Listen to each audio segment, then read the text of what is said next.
Então, essa transformação é o Espírito Santo que dá, e a cada dia mais ele vai abrindo as nossas mentes, né? Para andar segundo a palavra. Aí, quando a gente está falando, às vezes, do evangelho, né, da palavra para a pessoa, o inimigo, ele sempre vai procurar tentar escravizar aquela pessoa, porque toda pessoa que comete pecado, Jesus diz, aquele que comete pecado é escravo do pecado, né? Quando ele diz aquela passagem lá, pois as pessoas que estavam ao redor dele, ele diz, nós nunca fomos escravos de ninguém. Aí você diz, como você diz que você será livre, né? Ele disse, em verdade vos digo que todo aquele que comete o pecado é escravo do pecado, né? Então, para isso o Filho de Deus se manifestou para destruir as obras do diabo. Então, essa é a escravidão, né? Então, você tem que decidir, a pessoa tem que decidir se não, eu não quero mais isso, porque na verdade todo pecado, se você for ver, a Bíblia diz que o pecado é o opróbrio do povo. O pecado é a desgraça da nação. Um exemplo aqui, ó, numa empresa, um funcionário preguiçoso, desleixado, negligente, né? Isso tudo é pecado.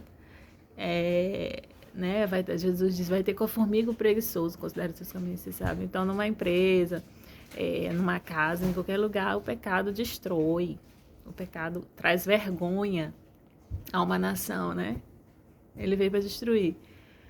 Embora que no começo ele dá um certo prazer porque ele é a isca, né? Então, aquela questão de você, quando você nasce de novo, você nascer do Espírito. Então, quando você olha uma pessoa, você não vê a aparência. A Bíblia diz que Deus vê o coração, homem olha a aparência. Então, você vê o Espírito que está naquela pessoa. Porque o inimigo, o diabo, ele é um espírito. Ele não é uma pessoa, é um espírito. Quando Jesus diz naquela passagem, quando o espírito sai de um corpo, ele anda por lugares áridos buscando repouso, não acha, né? Aí ele volta para aquela casa, ou seja, um corpo. Então, você que está me ouvindo nesse vídeo, as pessoas que estão ao redor, você tem que analisar o espírito. E quem é filho de Deus e quem é filho do diabo? Jesus diz que aquele que comete pecado é do diabo. Então você quer saber quem as pessoas que estão ao redor de você, se elas são filhas de Deus ou filhas do diabo, as que são escravas do pecado são filhas do diabo, e as que são filhas de Deus são aquelas que não são escravas, são livres. Por que elas são livres? Essa liberdade elas conseguiram em Cristo, né? Em Cristo nós somos livres, justificados pela fé. Em Cristo nós somos livres, em Cristo nós somos filhos de Deus, em Cristo, justificados pela fé, porque nós cremos, não somos mais escravos do pecado, a gente é guiado pelo Espírito de Deus. E a Bíblia diz que quem não tem o Espírito de Deus, esse tal não é dele. Então, tem um espírito que está no mundo, né? A Bíblia diz que nós não temos esse espírito que está no mundo. Nós não temos o espírito do mundo, que é o espírito enganador, é o espírito que engana as pessoas, que escraviza elas por pecado. Esse espírito nós não temos. Nós temos o espírito da verdade, o Espírito Santo, que nos guia na verdade, né? A palavra é verdade. Que nos lembra tudo que está escrito, que nos dá a paz, que só Jesus pode dar, né? Deixe-vos a paz, a alegria, que é um fruto do Espírito, né? Isso é quem não é escravo do pecado, porque enquanto a pessoa é escrava do pecado, ela nunca vai ser feliz, nunca, jamais. Por quê? Porque felicidade, alegria é fruto do Espírito. Você anda em espírito, você tem um fruto do Espírito. É claro que você vai ser odiado, você está todo feliz aí, alegre, você filho de Deus, por crer na palavra, por ter as promessas de Deus.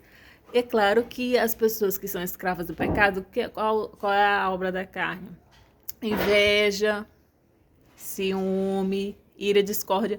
Isso tudo vai ser manifestado nos filhos do diabo. Por quê? Porque eles são escravos do pecado. Então, eles vão manifestar a raiva, o ciúme, o xingar, falar palavras torpes, isso tudo característico do filho do diabo. Aí você tem que estar vigiando o tempo todo para não ser dominado, porque a carne milita contra o espírito, né? Você vai orar para você não ficar igual ao filho das trevas, para você não ficar também igual ao na igreja, né? Tem um trigo e tem um joio. E a Bíblia deixou bem claro que o trigo são os filhos do maligno, né? Ou seja, pessoas que ainda vivem na prática do pecado, né? Não é cristão que vai na igreja todo domingo, é você viver a palavra, é ter comunhão com o Espírito Santo, né? Que é o Espírito de Deus. Aí ele vai te dar a paz, ele vai te dar força, a alegria do Senhor, a alegria do Espírito, né? Quanto mais você é obediente, aí vem a bênção da bem-aventurança. A bênção da a bem-aventurança, né? Bem-aventurados, felizes, então é feliz. Quem são os bem-aventurados? Bem-aventurados que não andam segundo o conselho dos ímpios, não se detêm no caminho dos pecadores, não se assentam na roda dos escarnecedores. Então, essas são as bem-aventuranças, é a alegria. Então, a partir do momento que você é obediente, que você ora, busca a presença do Senhor, então Ele em você, Ele vai te dizer toda a verdade, Ele vai te fazer ser bem-sucedido em tudo que você implantar, né? Ele vai te fazer prosperar, mas enquanto você tá ali, andar segundo a palavra, né? Porque o que vai me afastar de Deus, o que nos afasta de Deus e até das pessoas também, é os nossos pecados, né? Quem que tá perto de alguém mentiroso, né? Aí vem aí Deus em nós, o Espírito Santo em nós vai nos fazer ter misericórdia, porque a Bíblia diz que as misericórdias do Senhor são a causa de nós sermos consumidos, porque elas não têm fim, renovam-se a cada manhã.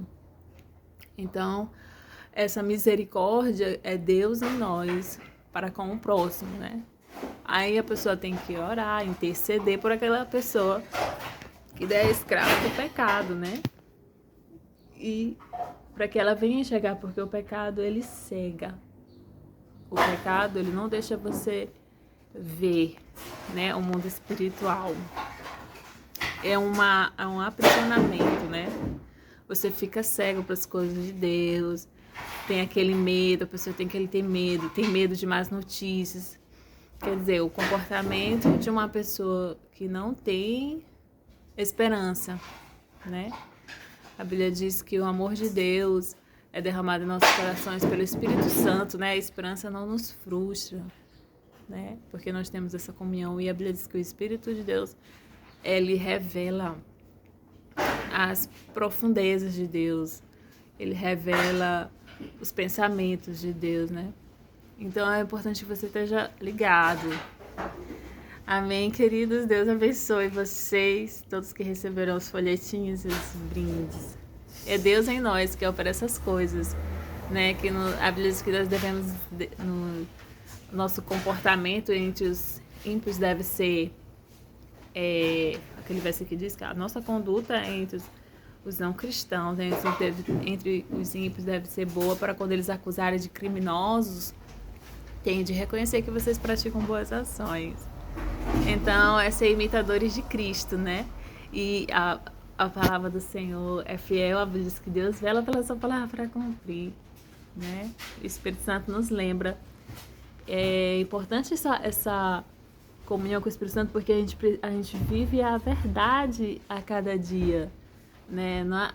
Tem aquele versículo que diz: nada podemos contra a verdade senão em favor da verdade. Então, é verdade, acontece. Se é verdade, vai acontecer, né? Mentira não surte efeito. A verdade acontece, né?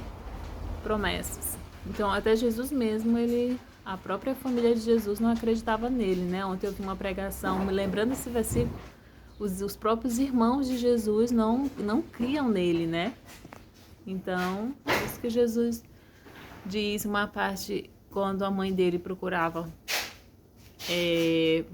tem uma parte que ele diz: seus pais estão lá fora te procurando. Aí ele diz: quem são minha mãe e meus irmãos? São aqueles que ouvem a palavra de Deus e aguardam, né? Então, o Espírito Santo nos lembra sabe? Porque tem o salmista Davi, diz que ainda que pai e mãe nos abandone, o Senhor nos acolherá. Então, tanto é que tem muitos pais abandonando os filhos, né? Mas tem a promessa do Senhor. Então, é verdade que Deus nos acolhe, né? Porque, na verdade, quem nos amou mais, quem daria a vida por nós? Pai e mãe, amiguinho, vizinho, ninguém daria a vida por nós. A única pessoa que deu a sua vida por nós foi Cristo. E isso foi uma demonstração de amor, né? Não tem amor maior do que aquele que dá a sua vida pelo seu próximo. Então, ninguém da sua casa, da sua família, daria a vida por você. Por mais que diga que ame, Então, esse amor tem que estar dentro de nós cada dia, né? Jesus deu a vida por mim. Essa foi uma demonstração de amor que ninguém na face da terra jamais poderia fazer. Então, aquele que deu a sua vida por mim, derramou o seu sangue por mim, ele pode fazer muitas coisas por mim, ele quer o meu bem, né? Você tem que ter essa convicção, ele quer o meu bem. Se ele deu a vida por mim, essa demonstração de amor que ninguém poderia dar, então o resto tudinho, aqui na terra, eles tudinho, pode descarregar, é segundo plano. Todas as demais pessoas na sua vida tem que ser em segundo plano, porque você tem que botar aquele que mais te amou. Quem mais te amou? Jesus deu a vida por nós. Então o resto tudinho, ninguém vai te amar assim. Quem pergunta, ei, tu daria a vida por mim? Ei, tu daria? Ninguém. Só Jesus daria a vida por nós. Só Jesus daria a vida por nós. Então é Ele que nos ama, Ele quer o melhor para nós. Ele quer nos ver felizes, alegres, bem-aventurados, né? Então, você tem que ter esse entendimento. Ninguém amou mais. Ninguém vai te amar mais se não for Jesus. Só Jesus nos amou de tal maneira. O versículo que todo mundo conhece, né? Deus amou o mundo de tal maneira que deu seu Filho unigênito, para que todo aquele que nele crê não pereça, mas tenha a vida eterna. Então, é o amor acima de tudo. Então, por isso que às vezes a gente vê a história dos cristãos que deram a sua vida, né? Foi meio que uma troca, né? Jesus nos deu a vida por nós. Então, qualquer outro sacrifício que a gente puder fazer aqui nessa terra né? É tão mínimo, porque o que eu poderia fazer é dar a minha vida também, né? Por Ele. Né, entregar tudo para Ele, né? A Bíblia diz, porque dele, por Ele e para Ele são todas as coisas. E sem Ele nada que foi feito se fez. Interessante que a Bíblia diz, sem mim nada podereis fazer. Como é interessante que tudo que Deus diz é verdade, né? A palavra de Deus é verdade. Ele é fiel nas promessas dele. As promessas de bênção, de saúde, de cura. E também ele é fiel nas promessas de perseguição, de sereis odiados por todos por causa do meu nome.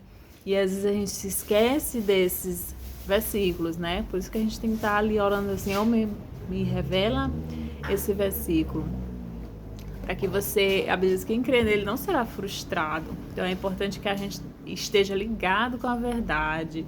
A Bíblia diz, maldito o homem que confia no homem que faz da sua carne seu braço forte, cujo coração se aparta do Senhor, mas bem-aventurado o homem que confia no Senhor, né? Então ele é bem-aventurado porque ele nunca vai se frustrar. Acontece uma situação, aí o Espírito Santo diz, olha, eu já tinha lhe dito que isso ia acontecer. Então é bom quando você já está ali preparado com a sua mente, né? Você sabe que maldito o homem que confia no homem. Então você já está preparado ali com a verdade. Aí quando acontecer, você já tá ali pronto, né?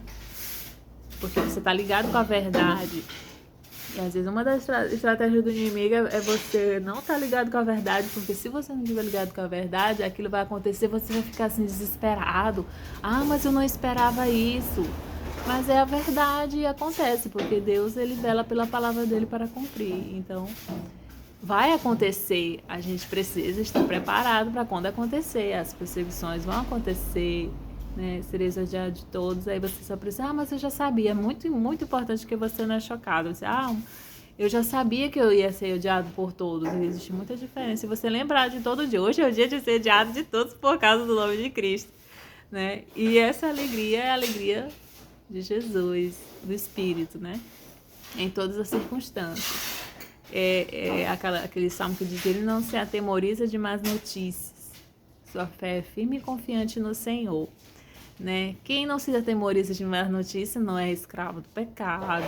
Então quem vai se atemorizar de más notícias, quem tem medo disso, né? Vê todo o lado negativo das coisas, fala a palavra de morte e tudo, são pessoas escravas do pecado, porque o que o inimigo faz, ele te escraviza, né? Do pecado, e não te deixa ver a verdade e a felicidade que está em Cristo, né? O amor maior. Mas A palavra do Senhor é reta, por isso que a gente tem que ler muito a Bíblia. A palavra do Senhor é reta e todo o seu proceder é fiel. De Gênesis e Apocalipse, a palavra do Senhor, ele é fiel. Louvado seja o nome do Senhor. Deus abençoe.